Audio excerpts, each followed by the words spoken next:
And welcome, ladies and gentlemen, here to the X-Bomb Sports Live Show. My name is Andrew Valentin, and I hope you're all having a fantastic Friday. It is, once again, another Short Fuse Friday here, ladies and gentlemen, here on the X-Bomb Sports Live Show.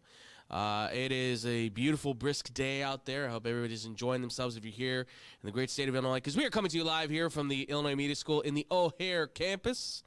And, ladies and gents, it's been a hot minute since we've been able to kind of go live due to some scheduling issues in here and there. And also, I've been very tired. I've been working a lot. But fret not, mon frères, because we are back and we've got, again, another wonderful show.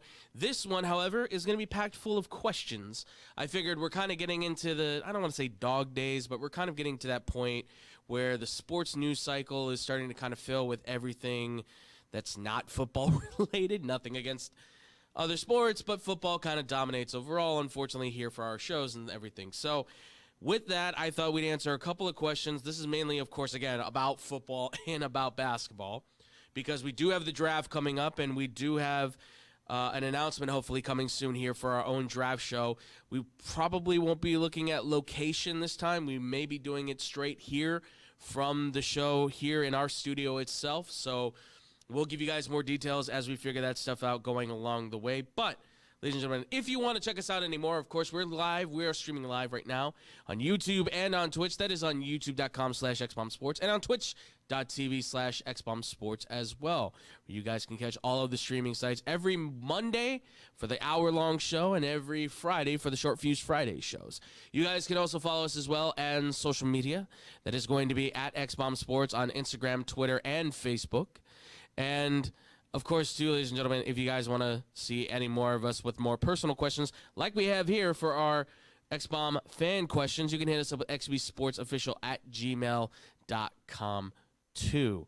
Those are really important, and we appreciate all you guys for sending that stuff in. It means a lot to us. It means a lot that you guys are willing to have that kind of conversation and communication with us. So please keep them coming, guys. We really do appreciate it, as always. But, ladies and gentlemen, without further ado, let us get into these questions, shall we? So, let us kick this off with a question coming from our guy, Steve. Steve is coming in. He is a West Coast kid, born and raised. He is currently coming out of Salt Lake City, Utah, so still on the West Coast, ladies and gents. But our man, Steve, is hitting us with the question that has to do with a man by the name of Brock Purdy. Because if you guys don't know, he basically asked the question, if we thought that Brock Purdy was in fact worth, get this folks, $60 million a year. Because that is apparently the estimated value that is being placed upon Brock Purdy's name to be a top paid quarterback in the NFL going forward now. Now, Steve had a lot to say on this, on why he could see both sides of the coin on this. And I appreciate you, Steve, for seeing both sides of the coin, because boy, it is very much kind of feeling like you are either one side of this or the other. And I'm not saying you're right or you're wrong for that necessarily. If you were to ask me right off the bat, do I think that Brock Purdy is a starting quarterback in the NFL? Just as a blanket statement, I would go, yeah, of course, 100%. He actually is. That's a true statement. But is he a $60 million a year quarterback? Personally, I wouldn't pay the money. Now, since coming in 2021, he has probably been, no, actually, he is the most successful quarterback of his draft class. That includes the Trevor Lawrence, Justin Fields, Zach Wilson, Mac Jones, and Trey Lance, right? All guys that went in the first round. The only guy that's still with his own team is Trevor Lawrence, right? But what we see right now from Brock Purdy has been incredible. Has one of the highest winning percentages coming out as a rookie in 2021. He has made a Super Bowl, multiple NFC championships, right? This is a guy who has certainly stepped in as Mr. Irrelevant and made himself pretty relevant. The question I think that stands is, obviously, by paying Brock Purdy, do you feel comfortable then saying that this is your quarterback that is going to lead you going forward to a championship? And I just can't see it really with Brock Purdy personally myself. I like the guy. And if you go back to old blow the whistle X-Bomb shows we did way back in 2021, I know that was a hot minute ago, but a lot of the conversation I had about Brock Purdy was saying, I think he's a leader. I think he's a guy that you would probably draft in the 3rd or the 4th round, but I never felt he was going to climb any higher than being a high-profile backup that would service a team that had a quarterback that was injured and make enough noise and stats that maybe he would get a starting job at one point, but I didn't think he would ever come to this, right? Jumping in for an injured Jimmy Garoppolo and basically doing everything Jimmy Garoppolo did, but better, essentially. I get where people are coming from with saying, well, come on, he's had success. He's Super Bowl. There's guys that have made Super Bowls or that haven't made Super Bowls that are making more than he is right now, right? I mean, come on. Let's be honest, Andrew. I mean, come on. The Joe Burrow didn't even have that good of a winning season. No, listen, I hear you. I hear what you're saying. But I put it to this, right? Patrick Mahomes, Brock Purdy. Joe Burrow, Brock Purdy. Lamar Jackson, Brock Purdy. Josh Allen, Brock Purdy. We could go down the list of all the quarterbacks in the NFL, right? And I think you'd probably hit, the rookies maybe of this past year, where you kind of go, Caleb Williams, Brock Purdy, it might be a 50-50 toss-up. Jaden Daniels, Brock Purdy, I think more people would lean Jaden Daniels, right? Bo Nix, Brock Purdy, could be another toss-up, but probably lean more Bo Nix. Like, you're just going to hit that point where, you're probably eventually going to break even with him, but I don't know. Like what would be one? Like, what? Scotty, I ask you for this. Brock Purdy, Dak Prescott. Who you going with? Right now. Right now, you're probably going Brock, but my thing with his contract is it's too much for what he gives you. He's just a game manager. Mm-hmm. He doesn't bring anything special. He's a great game manager. He's good at getting the ball to the superstars and letting them make the play. Mm-hmm. And like you said, you can go down the list of NFL quarterbacks. There's a reason why he falls down there. It's because ability-wise, it's just not really there. I don't understand how the money is there with that. Because Tom Brady always took a pay cut. True. Brady's a game manager. Very true. He took a pay cut. Patrick Mahomes takes pay cuts all the time. Matt Ryan took pay cuts. Pay cuts. Peyton Manning has taken pay cuts. Rivers, pay Phillip cuts. Rivers. And you look at the salary problems that the 49ers have. How is Brock Purdy not realizing that he is not the star of the show there? He's the story, but so is Tom Brady. Absolutely. No, and that's I pointed this out, I don't know how long ago. Name the 49ers that you think are like the faces of that team, right? He's probably number 8, 7, 8 on that list. Like, you think Christian McCaffrey, Nick Bosa, Fred Warner. There's a long list of guys, but I think before you get to Brock Purdy. It's gone down now, especially with Debo and maybe Ayuk leaving, but there's almost every defensive starter means more to that team than Brock Purdy does. Yeah. No, 100%. And look, if history has proven anything to us, when you pay the quarterback a lot of money, what happens?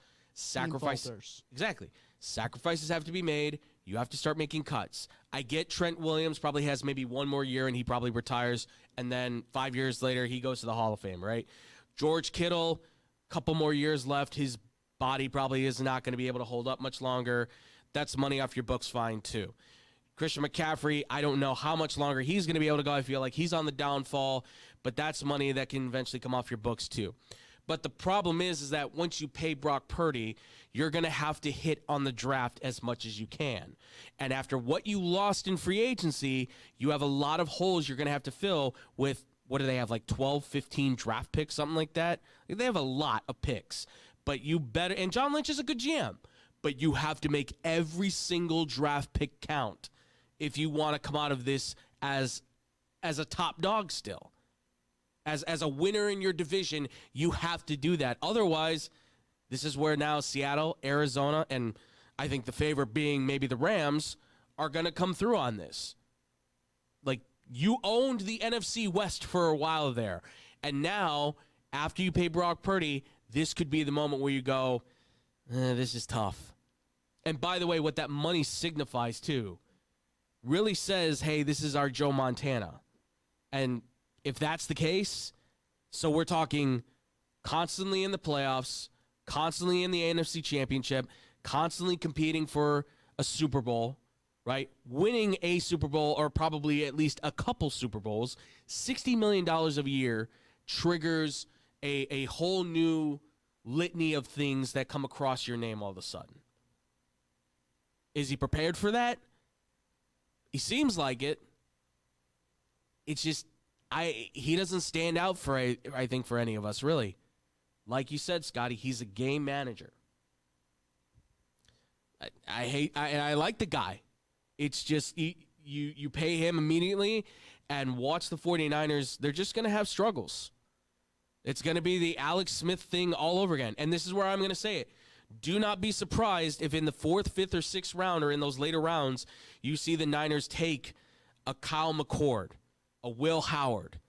Hell, they might take Riley Leonard, who I don't even think should be a quarterback, but they might take him just because they go, well, if he goes down with an injury, these guys do seem to be competent enough where with a guy like Kyle Shanahan at the helm for the offense, if they get a training camp and a mini camp to learn that system, who's to say that they couldn't be good enough to maybe be the starter as well? Food for thought. San Francisco, food for thought. Steve, thank you for the question. Our next one, this comes from Myra. Myra is a Dallas, Texas native. She said, I have major concerns over what's going on with the Cowboys after Joe Milton was traded for. She basically asked, what do we make of the Dallas Cowboys move to get Joe Milton? Look, I want to believe that this is a legitimate move, but if there's anything that Jerry Jones has proven to us, is that he will not stop being the face of the Cowboys until he's dead. His ego does not allow him to take a back seat. He refuses to let the players be the ones that shine. I mean, hell, his comments about Micah Parsons not knowing his agent, that seems like a problem. Whether he's joking or not, what do you think his agent and Micah Parsons are going to think about that? Like, what do I think of the move? I feel like it's just another part of his ensemble, if you will, for the Jerry's World Circus. There's just nothing about Joe Milton that feels like it's genuinely, oh, we're getting a backup quarterback. I think he's got good stuff, but I don't really picture him just yet being like the next starter. Like I was talking with David, and I was saying, David Dykstra, by the way, our boy of Blow the Whistle, that's going to be going on live here soon at sportsdownchicago.com, and of course of Bad Karma Wrestling, BK Dub. Check them out. They're at Bad Karma Wrestling YouTube. Go check them out. They just did a fantastic show here with the boys of MCW Illinois. Make sure to go check them out as well on all social media, ladies and gentlemen. But we were talking about this, and I was like, does Jerry Jones look at this and say that Dak Prescott will have done to him what he did to Tony Romo, where they drafted Dak Prescott? Everyone thought he's an okay prospect, but not really a starter, probably ever. And all of a sudden, Romo goes down, Dak goes in. The Cowboys went 12-4, made the playoffs, won the division, and everyone went, whoa, rookie's kind of good. Is this going to be the same thing with Dak Prescott and Joe Milton? I dare not say so, because Milton, while he's got a cannon for an arm, but man, those intermediate short passes are a problem. And he's athletic for as big as he is, but I'm afraid he's going to get caught up in that being the safety net for him, the escape, and it's going to hurt him. I don't know. Anything quick from you, Scotty, you want to say for Joe Milton to the Cowboys that you were seeing the moment this happened? Like, first initial thoughts on how you think it might play out? I don't really have any stock behind him at all, to be honest. I think he's just the Dallas Cowboys quarterback, and he's going to – I mean, remember you saw the same thing with Cooper Rush, where he's had to step in, and he kind of got a big bump, big boost of momentum for a little while. I don't really see anything behind this. I saw people saying that he ends up taking over for Dak Prescott. If you do that – as much as everyone craps on Dak Prescott, that is a step down worse than half of backups in the NFL. I have to agree. I have to agree with that because Dak knows that system. He knows that team. He's a veteran quarterback. I don't think he's great. I don't think he's elite, but you can at least say he's somewhere between above average and good. And that seems to be good enough to be able to help keep the Cowboys always hanging around in that playoff contention. He just makes too many mistakes at the wrong time, unfortunately, that cost them wins. And at the very end of the season, those mistakes cost him a chance to be able to help get the Cowboys in the playoffs. But to think that, and I get it, Joe Milton's got all the tactics. He's a younger guy. He goes in, probably has some really nice preseason games. Everybody starts clamoring for this guy to be the starting quarterback. But here's the issue. Joe Milton goes in, the Cowboys are really going to have themselves a rough time. But hey, maybe that's the goal, right? Perhaps they want to tank.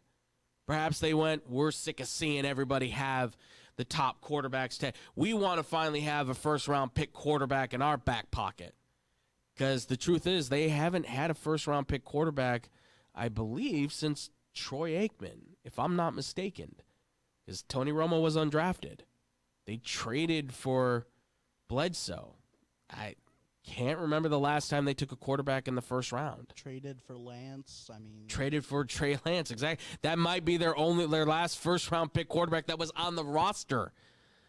Otherwise, they haven't drafted one since the 90s, the 80s. Dare to say that at least I can think of. I don't know, but best of luck, I would say, to Cowboy fans, and I hope that I hope your suffering ends soon and quickly. That's the best I can say. But hey, remember, folks, you can change teams. It's okay. You can change teams. You're adults. You pay taxes. You can do whatever you want. No one says this is blood in, blood out oath. Be happy. Don't be miserable. And don't be miserable because an old man refuses to relinquish power. That's what cost him a chance to have a true dynasty, I think, in Dallas. What could have been had you just let Jimmy Johnson have the credit and just sat back and gone, this is nice. We'll see. We'll see what Joe Milton can do. It's interesting how the Cowboys continue to keep surrendering draft picks that are higher than the value of the players they keep going. What was the other one? Wingo, right? Or not Wingo. Mingo, right? Jonathan Mingo, a 4th-round draft pick. What's he done? Nothing. Is he even on the roster? You don't know. Nobody knows. There you go. Thank you so much for the question, though, Myra. We appreciate it. All right. Next question we got. This comes from Adam. Adam is from Denver, Colorado.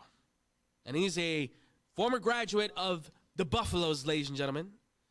And this is specifically for Shedeur. I will expand on this probably at a later date when it comes time to really talk about the NFL draft, and that's coming up here soon. So don't fret, everybody. Again, it's coming. But he basically asked, he said he wanted to know, since the Giants did sign quarterback Russell Wilson, right, where do we think that Shedeur Sanders will land at this point in the draft, right? Because if you don't know, Joe Shane came out from the Giants and said, we're not going to take a quarterback. Okay. He could be bluffing, and they could still take a quarterback, obviously.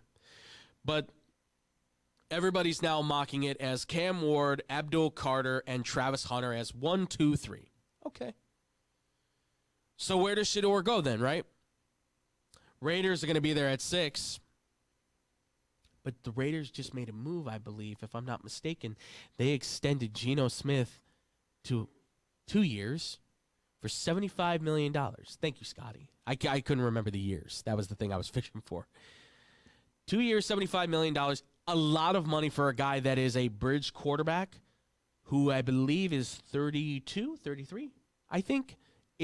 33, yes. In that age range where you're kind of going, might want to start thinking about getting somebody else because he's really a bridge quarterback. He's a decent bridge quarterback. He can play. But maybe the Raiders are going to take – they said we're not ruling out a quarterback. That's according to Mark Davis. We're not going to rule out a quarterback. Okay, you're not going to rule out a quarterback. That's totally fine. But where else could he go if it's not the Raiders, right? Does he drop in the draft? Does somebody trade up to get him, right? I mean, Seattle was on the market maybe to go draft a quarterback like Jackson Dart later. And then I thought, well, maybe they trade up and go get Shedeur, but that's off the table now because they've got Sam Darnold, who is now in his prime and proved that as long as the team around him is really good, and he's got two pretty talented receivers with him now, he can probably get the performance done. He can probably get you to the playoffs. Okay? Fine. I don't know where I'm sitting at right now. Raiders would be on the target.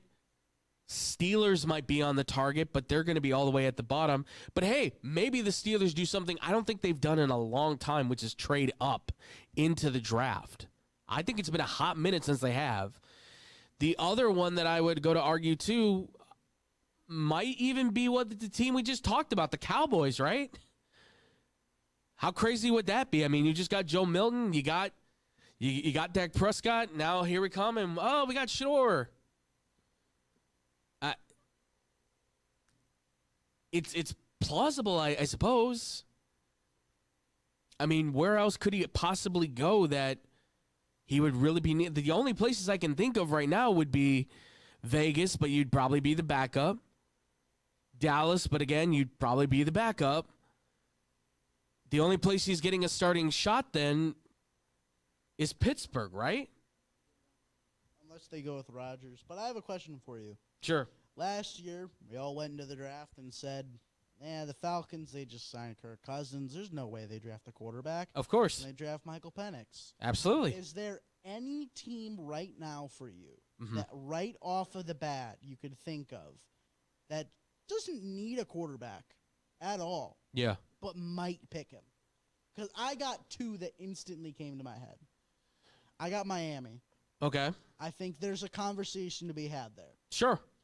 There's no doubt about that. There's a conversation to be had there. The other team, it's a weird situation.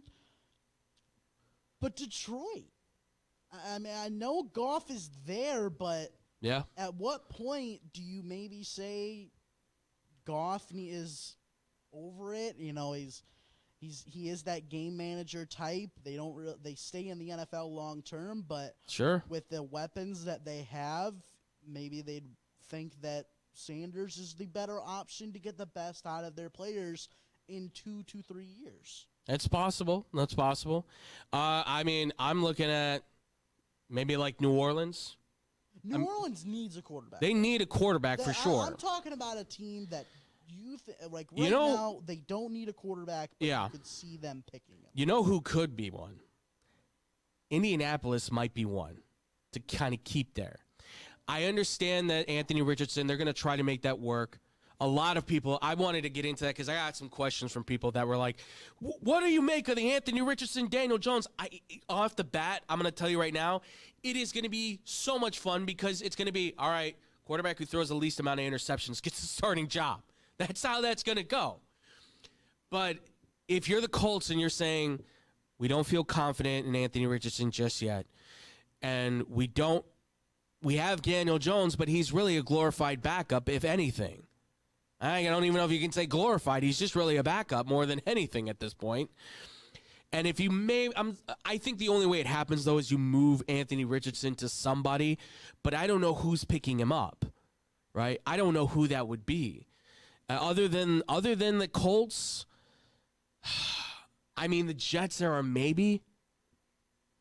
I got another one for you. The Jets might be one, and I got another one for you. Please. Carolina might be one, too. Carolina has Bryce Young. That's true. They like Bryce Young. They're going to stick by Bryce Young. Absolutely. But they are a stupid franchise, and they could just go out there and pick up a Shedeur Sanders. You can't put it past David Tepper, who's clearly interfered in that conversation of who did you want between Bryce Young and C.J. Stroud. We can't say for certain, but it seems almost pretty. It seems inevitable that there was not him kind of going, well, Bryce Young was at Alabama. Alabama was incredible. We have to take Bryce Young. Like, that just feels like that had to have been the conversation. Because he's just a domineering owner. So don't tell me, I agree with that. Don't tell me that he wouldn't be looking at Shedeur going, man, if we had him here in Carolina, can you imagine the conversation that could be had? That's possible. I like that one too. There's a litany. I mean, there's a litany of reasons why Shedeur could fall in the draft, where he could go. I think a lot of it's just going to come down to who inevitably feels the least confident in their quarterbacks at that point in time and thinks that he's the future. I think he's a project quarterback. I know we talked about this before. He and Cam Ward, I think, are both project quarterbacks, with the rest of these guys being projects. But they are the two, I think, that need the least amount of work in order to become starters in the NFL. Where the others, you're going to have to kind of say it's TBD. We don't know. I mean, Jackson Dart's the only other guy I would maybe put in that category with Ward and Sanders, but he's borderline. So we'll find out. Listen, Shedeur Sanders has 32 teams that are all looking at him for sure. It's now just a matter of, do you have your guy? Yes. Okay. Do we have our guy for the future? That's up for debate. And, hey, who says San Francisco? That sounds crazy, I know. But I'll just put that bold statement out there. I put that bold statement out there right now for San Francisco to say, I think Aaron Rodgers is waiting to see what happens there. I'll put that out there.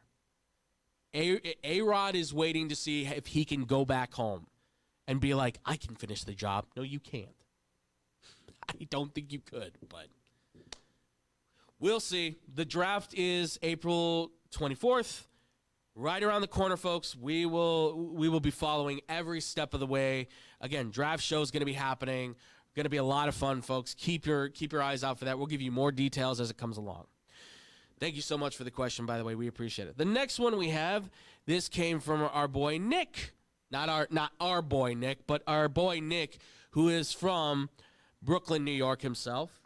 And he said, I'm not a Brooklyn Nets fan, in all exclamation points. But he did say, I'm a huge Carmelo fan. I always have been since his days in Denver, even back when he was in Syracuse. He's actually a graduate of Syracuse as well. So, that's awesome. He said, I just wanted to know, obviously, Carmelo Anthony just made the Hall of Fame.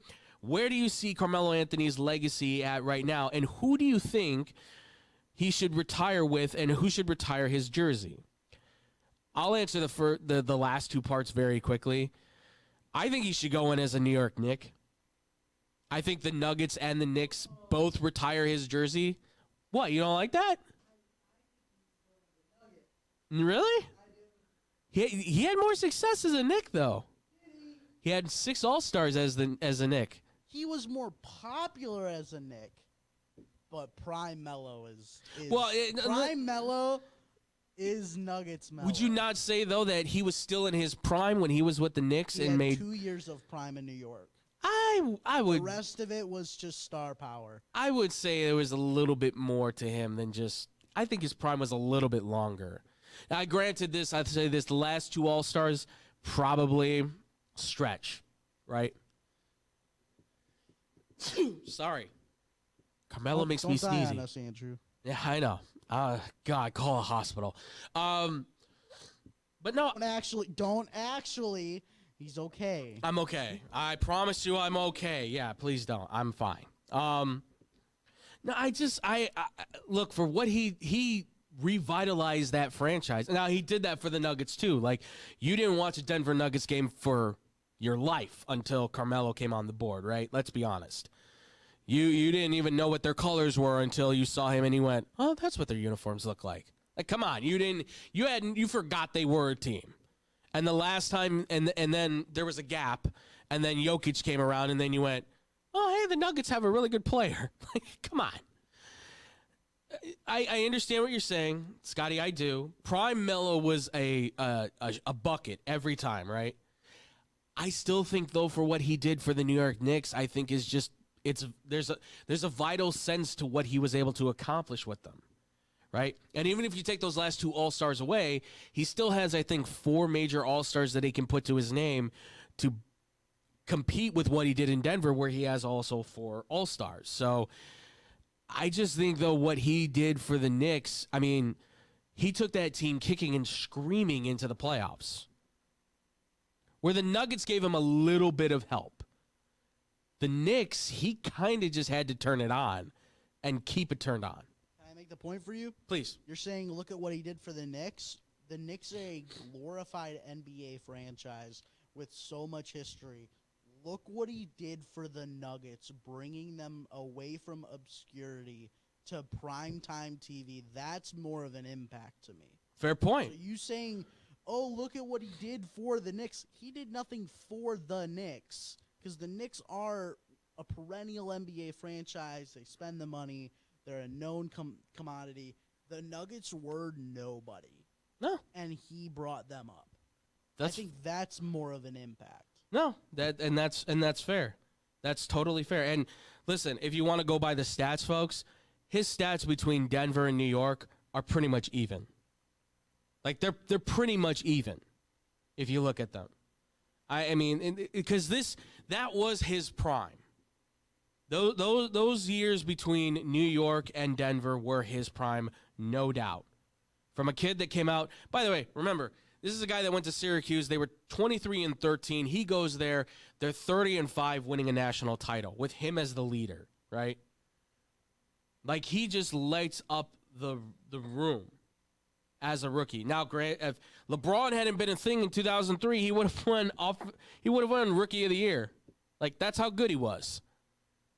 So I understand what you're saying. I get it. I just, man, it's just him as a Nugget. Just for me at least, I thought he came to perform at, I feel like, some of his best. But I agree with you. His time in Denver, in his prime, when he hit that 22 to 25 gap, when he was really starting to reach it, he was unstoppable for a while there. He was one of the best scoring players you could find. But, look, the question being, obviously, well, what is his legacy in terms of the NBA and everything? He's one of the top players to ever do it. He's one of the best scorers to ever do it, right? Exactly. There will always be the what if of, what if he just would have joined the Big Three? What if he would have came to Chicago like he had wanted to at one point? With Derrick Rose and Joakim Noah, oy vey. Make your mouth water if you're a Bulls fan, of course, right? There was all these discussions of, well, what if he went to the Lakers with Kobe? Because he and Kobe were good friends. Laker fans were probably going, oh, please. And there was always, obviously, we saw what the Knicks were with him, but the question always was, what if they had not spent the money not just to get Carmelo, but then also, oh, that's right, they got Amari Stoudemire, and he didn't do anything. What if he didn't get pushed away from the NBA for a long time? He would have been a great role player for like 2-3 years there, and would have been like a starter, but like a low-end starter. Yeah. To even up his stats more. I mean, he was pushed out for a long time. I mean, 2020 for the Portland Trailblazers, he finishes in the running for Sixth Man of the Year. Not finalist, but he's in the top 10. He never averaged below 13 points a game. That's insane. That's incredible. That shows you how effective he was as a player. So I don't know if you're going to put him in the top 100 necessarily. That's up for you to debate on that. I don't know 100 players that he would. I would certainly say, though, he's one of the legends. He's one of those guys that you're going to remember through basketball history from college to pro. Hell, you can even go back to his high school days. He's a guy that's going to be remembered for those highlight moments that he brought to the game for sure. So his legacy is intact beautifully, and he's got the good thing is that he's got nothing to look back on and say, I regret doing this or that necessarily, because while maybe he doesn't have the championships, he does have gold medals. And he's one who does say, I don't have the Larry O'Brien to be able to say and hoist, but I did represent my country, and I felt like I represented it well. And if that's enough for him, that works for me. Fair enough, Scotty? Fair enough. But congratulations to Carmelo Anthony. Awesome stuff. Choose whatever you know what? Do the split jersey thing. It's a tacky thing. People say it's a cop-out. But you know what? You were great. I think you were great in both cities, right? You gave Denver hope, and look at what Denver's become. You gave the Knicks, revitalized their hope, and now look at what they've become as well.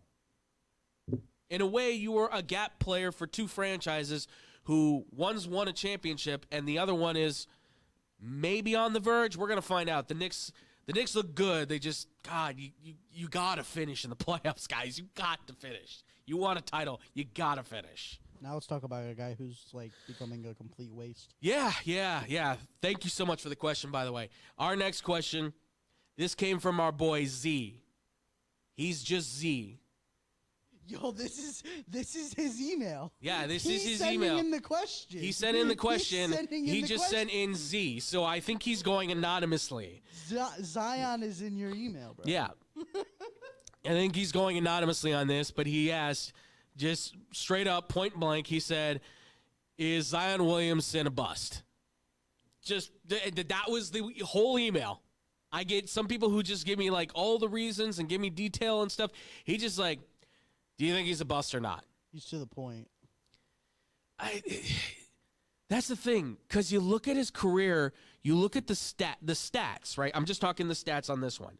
And the stats say, this is a number one pick. This is a star, an all-star, a high-caliber player who should be helping to lead the Pelicans to the playoffs. Well, when he is on the court, he is unstoppable. Exactly. There's no one in the NBA like him. Exactly. He is a unicorn. Not on the court.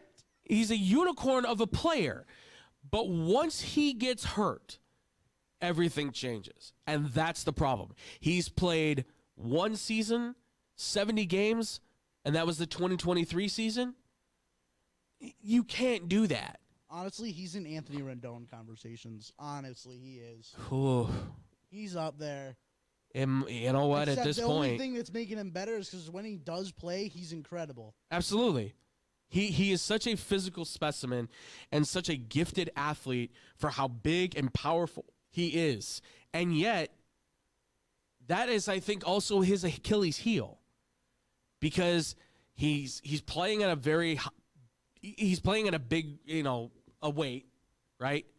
They say he's 260, but he's probably somewhere around 272. That's usually and that's taking a gamble at it, right? That's rolling the dice. More than likely he could be somewhere around 280. Like, that's the problem, is that, look, as a big man myself, I know your weight can be the thing that hampers you in so many different ways. And when you're an athlete, especially a basketball player, it can destroy you. Ask Eddie Curry how his career went, where there was one time he came in and he was about 240, 250, and then they said the next day he came in and he was like 265. And then 2 days later he came in and he was like 282, and they're going, what are you doing? He's eating. And I like, what do you do with Zion at this point? You put special restrictions in his contract? Is he a bust? He's borderlining it at this point, because he was supposed to be the face of that draft class. And even despite all the issues that Ja Morant's had, even as of late, with his little pew pew sign at Buddy Hield, you'd still look at him and say he's kind of the best player of that draft class still, or one of them at least, right? And to think if Zion went to the Knicks right now as they wanted him, people believed it was, it's like, what would Knicks fit? That'd be even worse. That kid would be torn apart. He's in New Orleans, where it's football first and then basketball probably comes like a slight third underneath baseball, I would say. Like it's neck and neck with baseball, but I think baseball just irks it out. But if he had gone to a bigger franchise, he would have been destroyed. I'll say this. I think he's approaching Ben Simmons levels. And he has way more potential than Ben Simmons ever did. But I'm starting to now question, does he care about basketball? Do you care? Because if you cared, you'd take care of yourself. And these might just be freak injuries. These might just be this, that's, and the others that none of us really fully understand. But I'm sitting here, I'm looking around, and I'm going, I don't know, man. It seems like everything that seems to happen with him always seems to revolve around one thing. How heavy are you? Can you pivot on your foot? Can you do it without putting any kind of actual force on your knee, on your leg, without anything bad happening? No, we got a problem. We got an issue. At this point, if you're going to say you got to choose a side, I would say I think you got to lean more towards being a bust right now. He just has not shown the capabilities of being a star in the league. Injury-wise, sure, yes. Play-wise, you could say he's an all-star. But you can't say that until he actually is able to get there, right? And look, his play is there. You gotta be there. You gotta be healthy. You gotta show us that you can stay on the court for 70+ games. I mean, come on, man. We're now looking at Joel Embiid kind of going like, man, I don't even know if the 76ers can move him. Like, who wants a busted center that's worth a lot of money and apparently is also problematic because he's always wanting to push back against authority? Like, geez, I don't know. And that's not like, I'm not saying that's how Zion is, but like, if they can find a reason to not have to trade as much value away for you, or not have to work with you, or not have to trade for you at all, period, they'll do it. I hope Zion can figure this out because the sad thing is that he is such a talented player, and you'd hate to see a career that has so much promise still to this point, and so abruptly because he simply just cannot stay out there and stay healthy. Best of luck to Zion. Best of luck to the Pelicans. I mean, they don't want to say it, but they're tanking. They're gonna tank. They're trying to see if they can get Cooper Flag. And just to end it off, how's that dynamic gonna work? How's that gonna two number ones, both with similar playing styles, although Cooper Flag can actually shoot threes more consistently.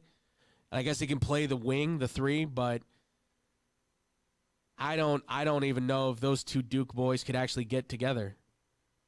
And that's a shame because that could be a really good promo. Them Duke boys, come on. I'm giving you free ammunition. I'm giving you stuff, New Orleans. And you can't even use it because the moment you do, those two are probably going to start fighting with each other. It's a shame. Such a shame. I don't even remember whether the Dukes of Hazzard were Alabama, right? You don't even know. Do you, Scotty? Okay, that's fine. I'm asking the wrong person on this one.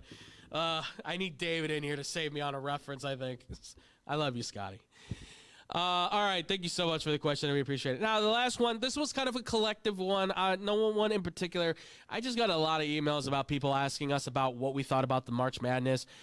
Mostly a lot of people kind of being like, it feels like it's kind of dull. It feels like I'm not, the interest is not there. Is it? And basically it just felt like a lot of people were wondering, is March Madness losing some of its kind of luster? Is it a problem? And obviously, Scotty, I'll let you kind of say your piece on this first because I want to hear what you think about it. So March Madness ratings have come in for the first weekend, and they were up compared to last year. You want to know why you feel like it's bland? It's because you thought there were so many underdogs that could do stuff, but this is the most dominant year of college basketball of the last 20 years. There has never been a year where the actual number one seeds are the best teams in the nation and can dominate like they are. There's honestly, other than the Florida game where they were down with 3 minutes to go, every single team in every single game has been absolutely dominant. And that's not just because the field is bad. It's because these teams are the best in the country. And this has been building for so long that one year there will just be a year where the top teams are the top teams and separate themselves. It happens all the time. I mean, everyone knew the entire postseason that it was going to be Philly and the Chiefs. No one really, they complained about it, but no one was like, man, neither team really deserved to be in there. You can't make a case that any of these teams don't deserve to be dominating like they are. And the fact that the ratings are up with it, you're just going nuts. And obviously everyone wants to see the upsets.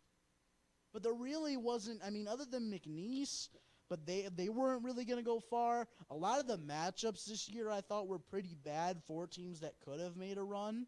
I don't think it's bland. I think you just went in expecting, you were coddled with having no number one seeds in like last year, where the highest seed was number 4. You were coddled with that. Yeah. Now you're actually getting the domination, and you're complaining about it. Your Honor, I rest my case. Well said, Scotty, honestly. I really can't add any other notes to it. The only thing I'll add in there, though, is, folks, what do you expect? Welcome to the new world of name, image, and likeness, where the top programs who have an abundance of money stacked in their basketball programs right now are going to use said money to go get the best players. Why do you think Duke is so good right now? They've got four or five stars on that roster from just this past year. All of them could more than likely be draft picks. One of them is going to be the number 1 pick. All 3 of them could be lottery picks. One of them is projected to the Bulls even in the lottery. Okay? Like, folks, come on. Why do you think Florida goes so deep with their roster? Yes, they've gotten kids who commit and they stick around and they stay. But Scotty actually sent me, not too long ago, and showed where everybody kind of came from and then what team they came from on which teams they were on, right? And you could see it was a long list of guys who were on the team that were coming from other schools, and then it was like a couple of other guys trickled in there that actually committed to Duke and Michigan and all these other schools at one point in time that were in the tournament. There was there was 2 teams that were completely having to revamp with all new players. Indiana just lost their entire roster. The entire roster just went to the transfer portal. They just got a new head coach. He's going to have to start all over again. I'm looking at it right here, Andrew. So this was the Sweet 16 teams. Yeah. Texas Tech only had 1 player that committed to Texas Tech. Only 2 for Arkansas. Obviously you have your outliers, like Michigan State had basically all of their players except for 1 from Omaha. Right. Purdue was all Purdue. But Alabama only had 2 main commits. Michigan only had 1. This is just the new wave of college basketball. Exactly. Money is now the game. So when you have guys who are stars at the mid-majors, like John L. Davis from FAU, right? What's he going to do? Hey, I just had a really good time. We just made the Final Four. FAU was great. Oh, you're going to stay, right? No, I'm going to Arkansas where they're going to pay me almost a lot of money. I will say this, that Florida and Auburn are the outlier of the Final Four, where they're actually pulling from smaller teams. The 2 top players from Florida are from Iona and Belmont. Yes. And then you got Auburn, whose top players are from Morehead State, FIU, and I forget how to say it. Is it Donetsk?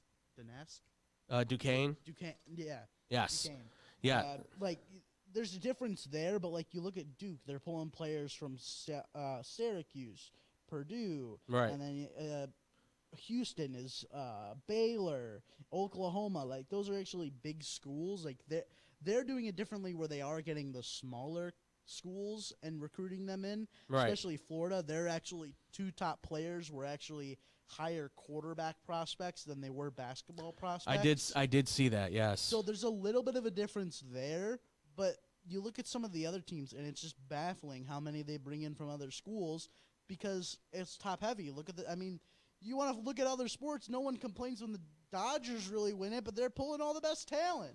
And that's the thing, right? When you don't have a salary cap and you basically say it's pay for play, and these teams that have millions of dollars can go out and afford to get some of the best, they're going to go do it, right? And if you've got players out there who are like, I'm not playing a lot, but if I go to this school, I might get a shot, and all of a sudden they emerge as a star, you can't get too angry at that, right? Like you said, you got Will Clayton Jr., who's there at Florida, right?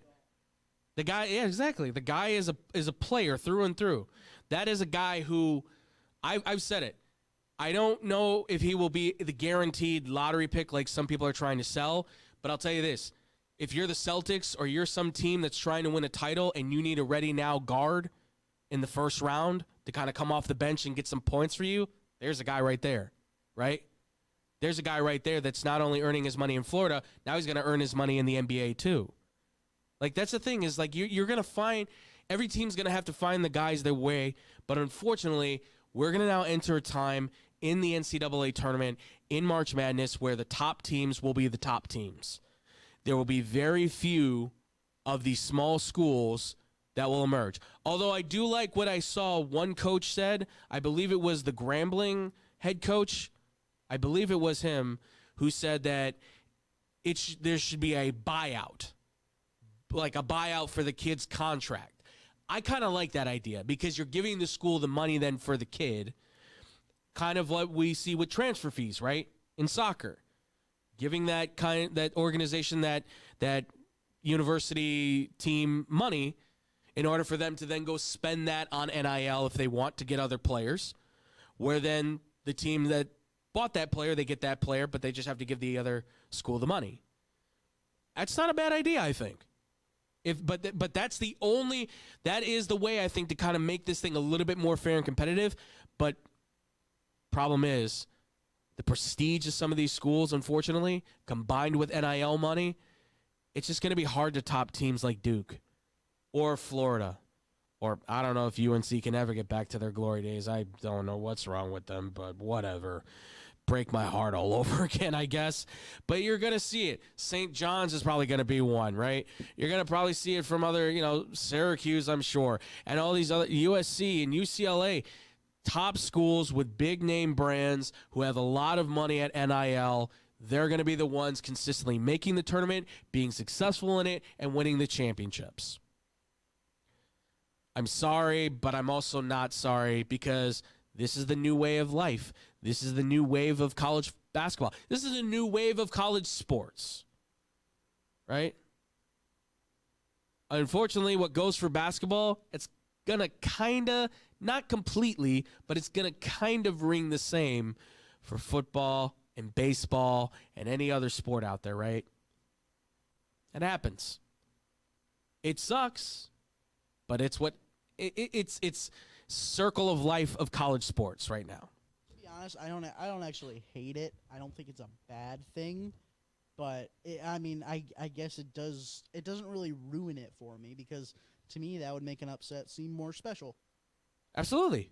No, and that's the thing is that when you do see the upset, it kind of goes, whoa, that was something. I mean, going into this tournament, I was like, oh, here's the team that's going to make an upset. Here's the team. You don't want to be able to predict the upset, right? Like a McNeese. You want to be upset with it because that is what's special about it. Absolutely. Well, I mean, I said it I think last week. I said I wasn't surprised when McNeese won because I picked them to win. Yeah. But that's the big upset of the tournament. Right. Yeah, exactly. I wasn't surprised. Yeah. Well, and this is, and I'm going to say this again too. I've said this numerous times on this show. I said it on Blow the Whistle. Guys, as much as you want to say you root for the underdog, and I think we all love to see the underdog story, right? Movies are made about it, all kinds of stuff. The truth is, we always want to see the best on best. Because we know if this was, McNeese State versus Duke, it'd be 105-50 with 10 minutes to go in the second half, and Cooper Flagg would have 50 points and be pulled out. We're looking at you, Florida State. Yes, that's another one. Like, folks, be realistic. As much as you like the underdogs, we can't sit here and say this is not panning out to look like it's going to be. I personally believe Duke's going to mop the floor with Houston, just to make the quick prediction. It's a mismatch across the board for me on that one. Florida and Auburn's going to be a fun one because even though I feel like it's still one man versus like 8 or 10 players, it is Bruce Pearl, an experienced coach, taking on a younger coach who has experience now and has a very good collective team. I'm just very intrigued to see how that battle happens. I mean, Condon versus Broom is going to be a lot of fun because Condon does not back down, and neither does Broom. So I'm picking for a fight between those two. Somebody's throwing bows. Somebody's throwing a bow, and then somebody's throwing a fist. That's my prediction. But I guess I'll say then Duke and Florida for the championship. I'm sorry to say it, Scotty, but oh, you're a bum. Listen. It hurts. I'm a UNC fan. You think I want to pick Duke? And it's not even for Cooper Flagg. It's just the team as a whole. I don't know how do you stop them? But maybe Florida can. Power of friendship. Spoken like a man who has very little confidence in what he's saying right now. I have a lot of confidence in Florida this year. Listen, I will say my future on them. If that is the case, I think that is going to be a great national championship matchup. I think it's one that may even live up to like, oh man, remember when Duke played Florida? Like, it may come down to last shot for all we know, right? They've got those players on their teams where you go, Will Clayton Jr., Cooper Flagg. Both of them can go get 30 easily. It's not impossible. It's not impossible to see a great game come out of that. So, but thank you guys for the questions. Thank you so much for the conversation. We appreciate it. We love it. Fridays will likely be filled with a lot more questions as long as, the stories are simple and easy. When breaking news hits, we'll talk about it. But as always, ladies and gentlemen, send your questions, xbsportsofficial@gmail.com. That's going to do it for our show here, ladies and gentlemen. Oh, no. You can't get out right now. I can't? No. Why? Bro, you are 2 goals away from witnessing history, and you're just not going to talk about Alex Ovechkin, bro? You are 2 goals away. I was history. I was going to address that because somebody asked me the question about how significant that is. We can talk about that real quick if you want. We can talk. We got some time. No, you need to talk. Okay, about we this. need to talk about it. I'm not gonna lie. Mm-hmm. If you were to ask me as a kid, I would have never thought that record would be broken. Yeah, no, absolutely. As good as Ovi is, as good as Sydney is, as good as Nikita is, would have never thought that this record was going to be broken. Yeah. If you would ask me at the beginning of the season, especially in the middle when he got hurt, there's no way he's doing it this year. But this man is, I don't know what he does when he goes back to Russia. Trains with a bear, probably. He's Something. just insane when he comes back. LV is one of my favorite players of all time to watch. A lot of people say he's boring just because he scores the same way like every single time. I think it's amazing because it's unstoppable. You score. Yeah. I mean, this is something I thought I would never see in my lifetime. And the fact that it could happen tonight. If he gets a hat trick against Chicago, he's got it. Which is not out of the possibility. No. I mean, they are going – let's be honest. They're going to feed him the puck as much as they can because even though, by the way, Washington is one of the top teams in the NHL, which I did not see coming. Shocking. I did not think they were going to be that good. He's leading the charge with a very young group and talented group, nevertheless, too. Shout out Connor McMichael. Yeah, that kid is crazy good. I'm getting back into hockey now because I know the playoffs are coming around the corner, so I'm getting myself prepped because I love when the NHL playoffs hit. It's so much fun. Hawks should have never gotten rid of Dylan Strome because he is incredible. Yeah, yes, he is. But I think I will say this for the Blackhawks because I know we have not set a peep on them. There's a core building there that I think is going in the right direction. How long it takes, that's hard to say. But for Ovechkin,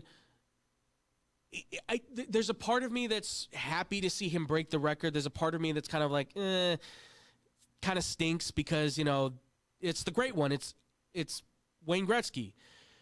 But I also, and I just say this very quickly, it's kind of feeling sad because this should be like a momentous moment, I feel like. And I think it's certainly being built up that way by hockey fans. I feel like the sports world is kind of burying this one, though. And maybe I'm wrong, but I feel like not a lot of people are talking about this enough. When it's a huge moment in sports history, you're breaking the all-time goals record, a record that was thought to be unbreakable. And he's about to do it. He's about to do it possibly tonight against this team in Chicago here, in a big city, number 3 media market, number 2 really media market in hockey, right? Easily. And it just feels like I feel so bad because when he got drafted and Sidney Crosby got drafted, the NHL did such a disservice to not fully embrace these 2 stars. Maybe because they weren't American, I don't know, but you did not do enough to help push their names into the sports echelon. Sidney Crosby is going to be one of the greatest hockey players, I think, of all time, easily, right? And yet, how many commercials did that guy do nationally? Like, nationally for the United States. Especially when hockey was in its boom. Like from Exactly. From 2008 to, like, 2016. Exactly. When he's winning, by the way, back-to-back titles with the Penguins. I know. And then you've got Alexander Ovechkin, who, yes, he doesn't win a title until, 2018, right? Yeah. With an incredible run, by the way, for the Washington National Capitals, and for him to get his Stanley Cup, and maybe he's going to get his second. We don't know. Break the record, get a Stanley Cup. Holy cow! What a story! And yet, I saw him maybe in 1, maybe 2 national commercials in his entire career. His English isn't that well. Yes.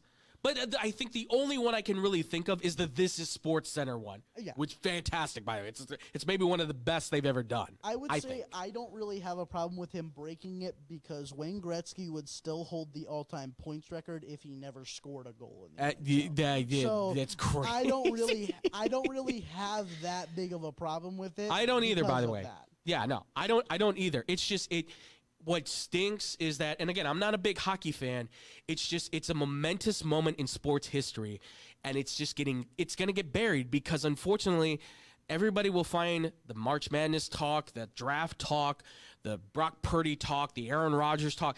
It's just going to get shoveled underneath so much crap in sports news that, yes, we can talk about. But this is like you said, this is a big moment. Bro, I've had a countdown since 50. I've had a countdown since 50. There you go. Counting down.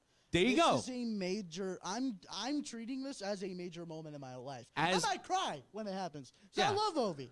Ovi is my guy. He's one of my favorite hockey players. He will go down in history as one of the greatest hockey players of all time, bar none. I would make the argument he is the greatest Russian hockey player of all time. And I know that's a conversation for debate, but I've never seen a player like him before. He passed Bure for sure. Absolutely, absolutely. I mean, and there's some guys, unfortunately, that's about it. But I'd still take Ovi. There's a few other guys that unfortunately just never got to play in the NHL. Right, we never got to see them at their highest, at their best. Right, unfortunately, because the Red Army did not let them in.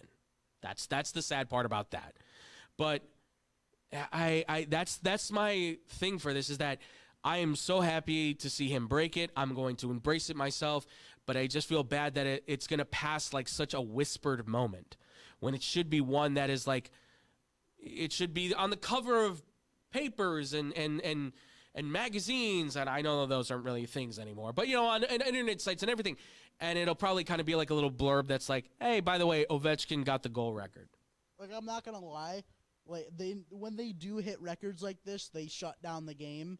Honestly, yes. I think there needs to be a whole ceremony when he does it. They need to shut down the game for like an hour. This is such a big moment. Yeah. That a quick little celebration and a stick raise doesn't do it justice. No. Well, there's been a lot of talk about, is Gretzky going to be at the game? I guess he's following.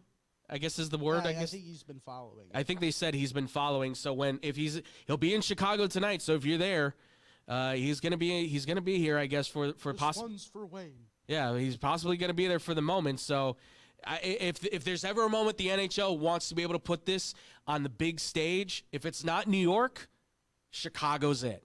As bad as Chicago is, but yes, you still got Connor Bedard there, who's like a massive talk in the NHL. Exactly, and it's just the media presence here for the NHL it's the second largest one.